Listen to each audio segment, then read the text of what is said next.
किसान कानून वापस लेने के फैसले के बाद एबीपी न्यूज और सी वोटर का स्नैप पोल। 55% लोगों ने कहा कानून वापस लेने के फैसले का चुनाव पर असर पड़ेगा। स्नैप पोल में 59% लोगों ने कहा मोदी सरकार किसान समर्थक है, 29% लोगों ने किसान विरोधी माना तो 12% ने कहा पता नहीं।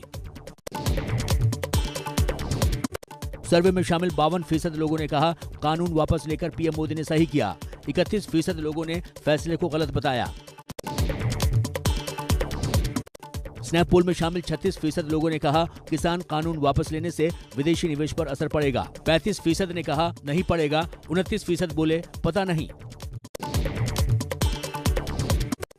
राजस्थान में गहलोत मंत्रिमंडल का विस्तार, 11 कैबिनेट और 4 राज्य मंत्रियों ने ली शपथ। मंत्रिमंडल में 3 महिलाओं को भी जगह। पायलट गुट के हेमाराम चौधरी ने ली सबसे पहले शपथ। राजस्थान में नए मंत्रिमंडल के गठन के बाद मुख्यमंत्री अशोक गहलोत ने ट्वीट कर मंत्री बनने वाले सभी विधायकों को शुभकामनाएं दी। शपथ ग्रहण समारोह के दौरान समर्थकों की नारेबाजी। बीएसपी से कांग्रेस में आए 3 विधायकों को नहीं मिली मंत्रिमंडल में जगह। शपथ ग्रहण कार्यक्रम में शामिल नहीं हुए नाराज विधायक। कैबिनेट फेरबदल को लेकर सचिन पायलट का बयान, कहा पार्टी ने अच्छा कदम उठाया, लोगों में अच्छा संदेश जा रहा है, दलितों और महिलाओं की भागीदारी सरकार में बढ़ी। सचिन पायलट ने राजस्थान कांग्रेस में किसी भी तरह की गुटबाजी से इंकार किया, कहा पार्टी एकजुट है, 2023 में दोबारा सरकार बनाएंगे। दिल्ली के सिंघू बॉर्डर पर आज फिर किसान मोर्चा की बैठक, टिकैत बोले हटने को तैयार, लेकिन पहले एमएसपी और दूसरे मुद्दों पर बात करे सरकार। संयुक्त किसान मोर्चा की अगली बैठक 27 नवंबर को होगी। अपनी मांगों को लेकर पीएम को चिट्ठी लिखेगा संयुक्त किसान मोर्चा। पुराने कार्यक्रम तय समय के मुताबिक चलते रहेंगे। कृषि कानूनों की वापसी पर राजस्थान के राज्यपाल कलराज मिश्र का बयान, कहा अभी समय अनुकूल नहीं है, आगे दोबारा किसान बिल लाया जा सकता है, सरकार के कदम की सराहना की।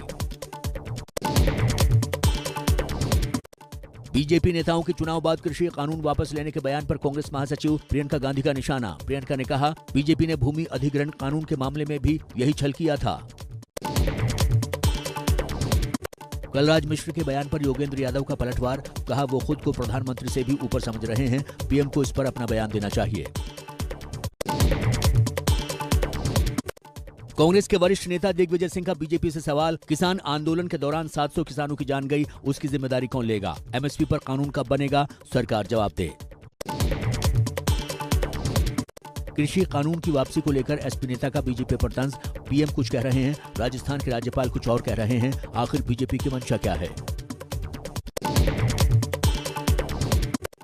पूर्व कैबिनेट मंत्री और बीजेपी नेता चौधरी बीरेंद्र सिंह ने कहा कलराज मिश्र और साक्षी महाराज के बयानों से अविश्वास पैदा हो सकता है, ऐसे बयान से बचना चाहिए।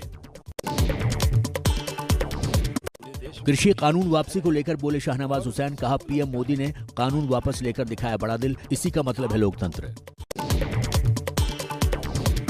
शिवसेना सांसद संजय राउत ने पीएम केयर फंड से मारे गए किसानों के परिवार को मुआवजा देने की मांग की, कहा सरकार की गलती का खमियाजा किसान परिवारों ने भुगता। कृषि कानूनों की वापसी के बाद सीएए एनआरसी की वापसी की उठ रही मांगों पर बोले केंद्रीय मंत्री मुख्तार नकवी, कहा कुछ पार्टी के लोगों की भाषा पाकिस्तान भी बोलता है। उत्तराखंड दौरे पर पहुंचे दिल्ली के सीएम अरविंद केजरीवाल, कहा उत्तराखंड के लोग बदलाव चाहते हैं, दिल्ली की तरह यहां भी लोगों का भला हो। अरविंद केजरीवाल ने चुनाव से पहले उत्तराखंड में तीर्थ यात्रा योजना का किया वादा। केजरीवाल बोले हमारी सरकार उत्तराखंड में आएगी तो हम उत्तराखंड में भी तीर्थ यात्रा योजना कार्यक्रम शुरू करेंगे। हरिद्वार में अरविंद केजरीवाल ने ऑटो रिक्शा चालकों से बात की, कहा दिल्ली में हमारी सरकार बनाने में 70% योगदान ऑटो वालों का, हमने ऑटो वालों की छवि बदली। हरिद्वार में अरविंद केजरीवाल का रोड शो, अरविंद केजरीवाल के साथ हजारों आप कार्यकर्ता रहे मौजूद। रोड शो में उत्तराखंड के आम आदमी पार्टी के सीएम कैंडिडेट अजय कोठियाल भी। उत्तराखंड के बाद कल से चुनावी राज्य पंजाब के 2 दिनों के दौरे पर अरविंद केजरीवाल, कल मोगा में बड़ा ऐलान कर सकते हैं, मंगलवार को अमृतसर दौरा। पीएम मोदी के यूपी के दौरे का आज तीसरा और आखिरी दिन था। लखनऊ में ऑल इंडिया डीजीपी कॉन्फ्रेंस में लगातार दूसरे दिन शामिल हुए पीएम। सीएम योगी आदित्यनाथ ने पीएम मोदी के साथ तस्वीरें साझा करते हुए सोशल मीडिया पर कविता लिखी। लिखा, हम निकल पड़े हैं प्रण करके, अपना तन मन अर्पण करके, जिद है एक सूर्य उगाना है, अंबर से ऊंचा जाना है, एक भारत नया बनाना है। पीएम मोदी के साथ सीएम योगी के ट्वीट किए फोटो पर अखिलेश यादव का तंज, कहा बेमन से कंधे पर रखा हाथ, कुछ कदम संग चलना पड़ता है। लखनऊ में सीएम योगी ने स्वास्थ्य विभाग के कार्यक्रम में नए नियुक्त विशेषज्ञ डॉक्टरों को नियुक्ति पत्र बांटे। कार्यक्रम में सीएम योगी ने कहा, हम प्रदेश में कोरोना की तीसरी लहर नहीं आने देंगे।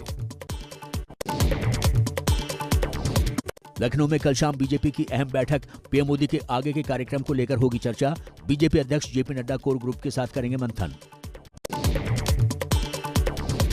यूपी चुनाव के लिए समाजवादी पार्टी और आरएलडी में सीटों के बंटवारे पर नहीं बनी बात। सूत्रों के मुताबिक आरएलडी 50 सीटों की मांग कर रही है। अखिलेश की पार्टी 32 सीट ही देना चाहती थी। बीजेपी विधायक राम कदम का सिद्धू के इमरान खान वाले बयान के खिलाफ आंदोलन। राम कदम ने कहा, सिद्धू और कांग्रेस बयान के लिए माफी मांगे। इमरान खान को बड़ा भाई बताने वाले सिद्धू के बयान के विरोध में मुंबई में बीजेपी का प्रदर्शन। पुलिस और बीजेपी कार्यकर्ताओं के बीच झड़प।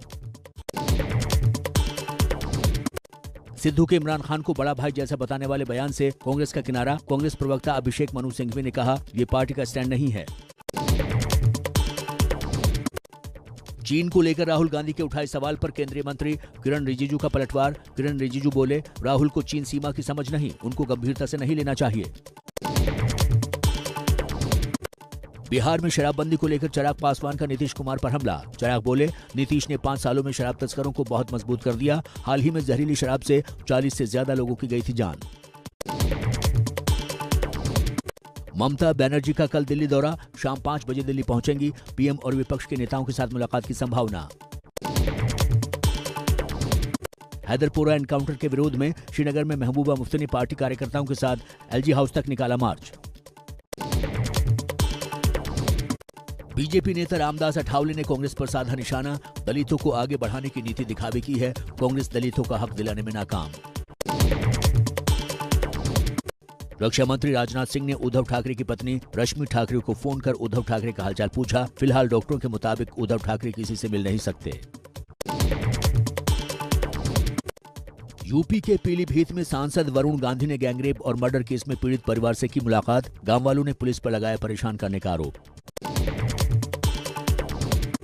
असदुद्दीन ओवैसी के बाराबंकी पहुंचने से पहले कार्यकर्ताओं के 2 गुट आपस में भिड़े। मंच पर शामिल होने को लेकर हुआ था विवाद।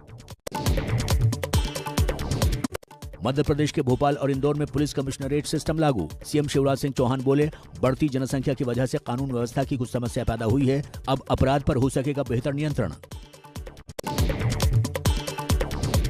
बीजेपी नेता शुभेंदु अधिकारी कोलकाता में बीएसएफ ऑफिस पहुंचे। केंद्र की ओर से बीएसएफ के अधिकार क्षेत्र के विस्तार के बाद शुभेंदु का बीएसएफ ऑफिस का दौरा।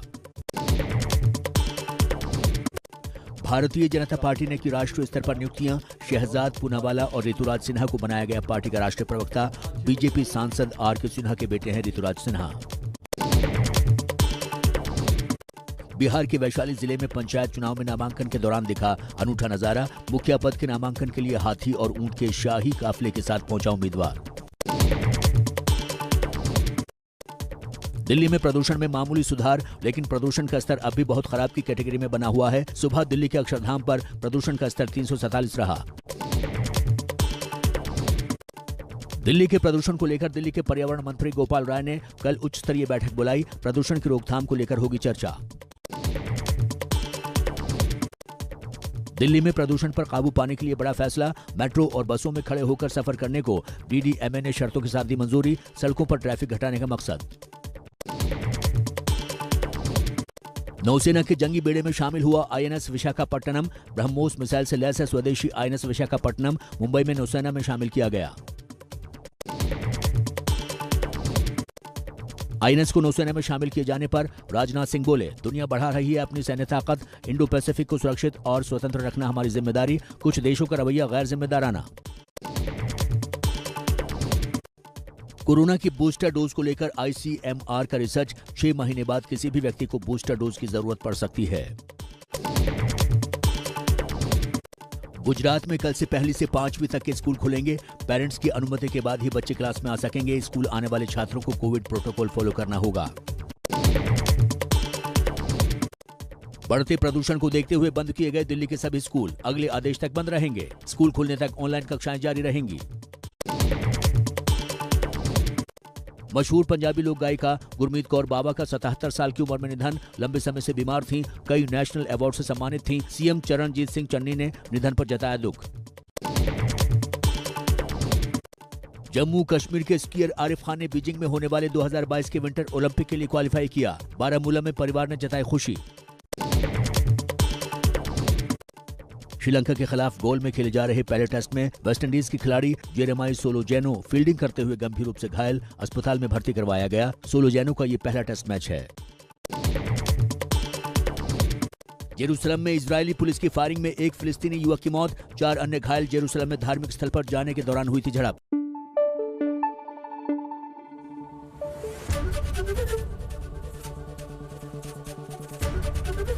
एबीपी न्यूज आपको रखे आगे।